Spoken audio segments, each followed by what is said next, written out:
Hello, hello. Welcome back to Let's Talk H.P. Lovecraft. If you've not done so already, please subscribe to our channel and join me on this continuing journey through the complete fiction of H.P. Lovecraft.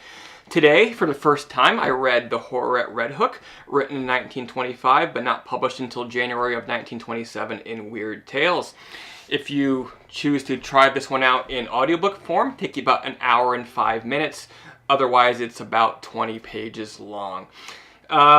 Alright guys, so what we have here is the tale of Detective Malone and how he came to find himself living in a small Rhode Island town with a bizarre fear for brick buildings.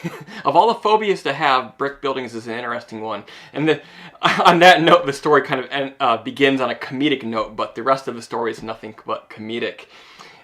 What trauma caused this man to fear brick buildings?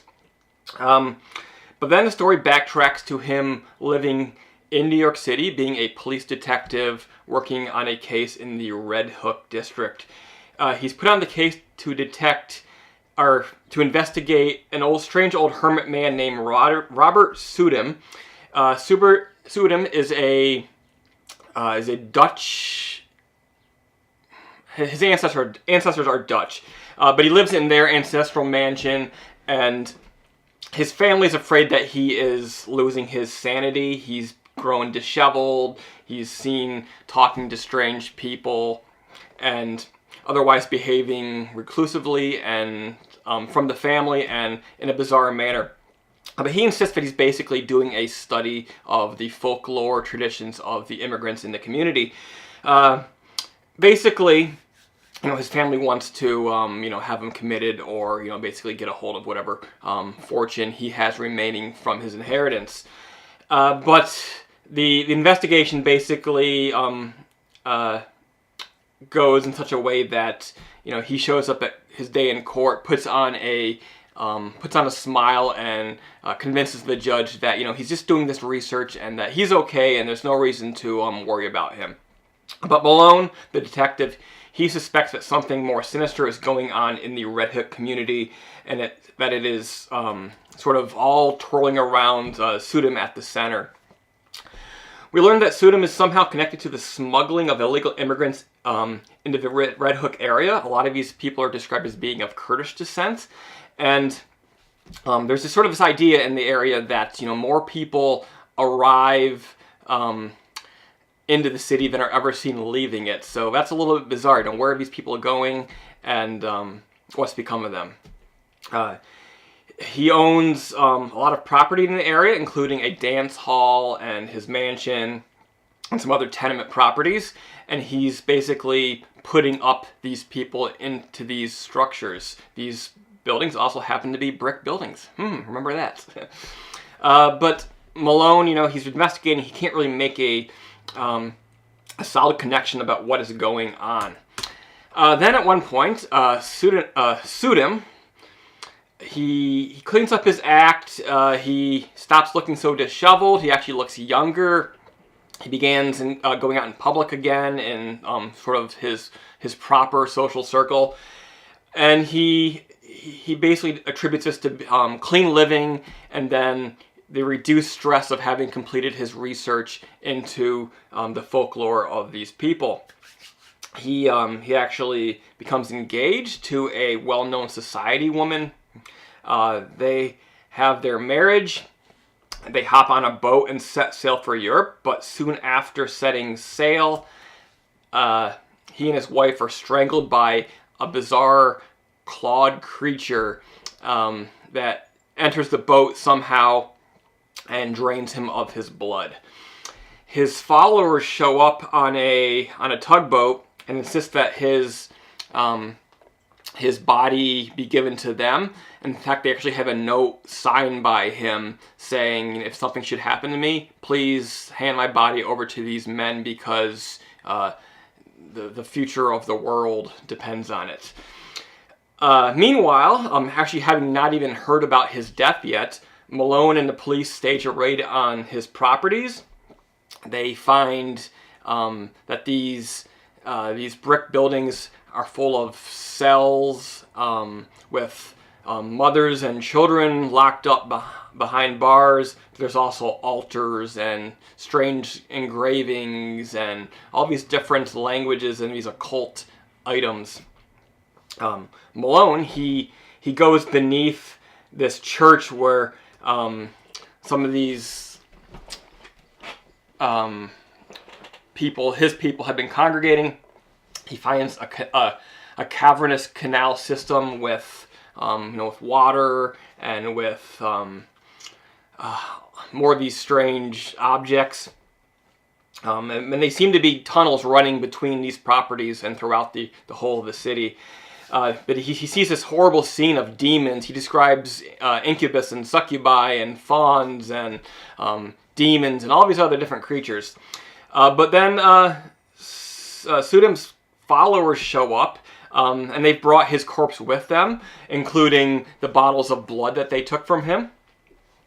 And he's brought to the center of the space, put onto a golden altar where he actually is resurrected.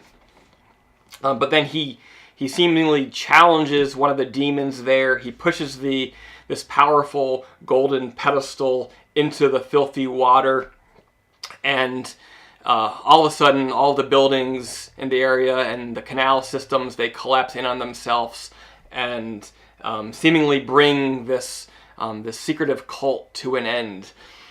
Malone, meanwhile, he's traumatized by this event. He really, he knows it's real, but he doesn't want to believe it's real.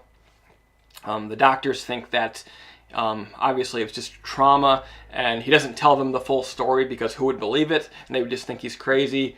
But that's how he ends up living in the suburbs with a fear of brick buildings. But meanwhile, rumors persist of more immigrants flocking into the area, and that the tunnels, which the mainstream authorities think were just for smuggling, are being rebuilt and expanded, and therefore this cult, this ancient cult, has persisted and will continue to grow once more.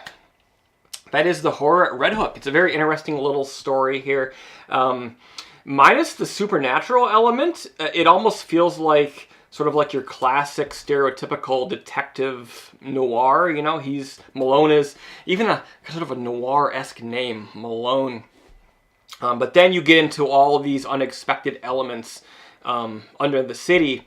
However, those elements are more closely, I would say, expected in any Lovecraft work. He's continually going back to this theme that the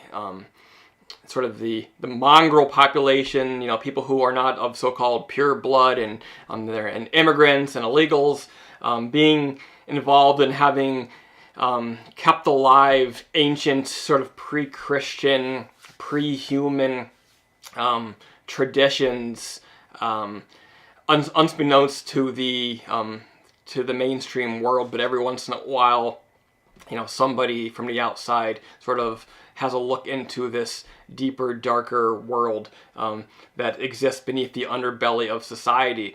What's new or different in this book is typically this all takes place, in ruins or in secluded places, but here it actually takes place in the festering underbelly of a major city. And to me, that's really interesting because I'm a rural boy, I'm a country boy, and I had limited exposure to cities, but I've seen a few slums, and it always gets the wheels in your mind thinking, because you kind of wonder, how can anyone come to live this way? Of course, it's not demon cults, it's actually, economic situations. But it is sort of fertile ground for that type of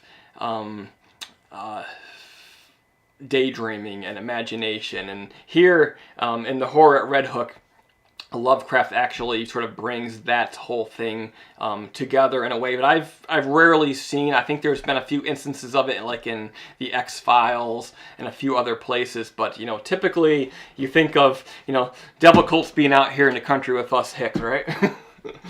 But yeah, similarities to the Cthulhu cult and other Lovecraft created cults. Though I will say what is a little bit different in this case is that it does seem to have a little bit more connection to, rather than his fictional dark pantheon of the Cthulhu Mythos, it does seem to be more closely related to our real world situations of the major religions, Christianity, Islam, Judaism, and then of course the imagined satanic negative side of that whole sort of dualistic modern religious landscape. But yeah, neat little story. It was an hour and 5 minutes of my life well spent, and if you have not read it, I highly recommend you give it a chance. Even having heard my description, I don't think I really did it justice, but guarantee you, you're going to like this one as much as I did. Alright guys, that is it for my review of the Horror at Red Hook. Getting down there, last dozen or so H.P. Lovecraft story reviews coming up, and then I will have completed my journey through the complete fiction. And after that, on to another author who I will visit and give you blow-by-blow descriptions of their career. Alright guys, until next time, keep it creepy.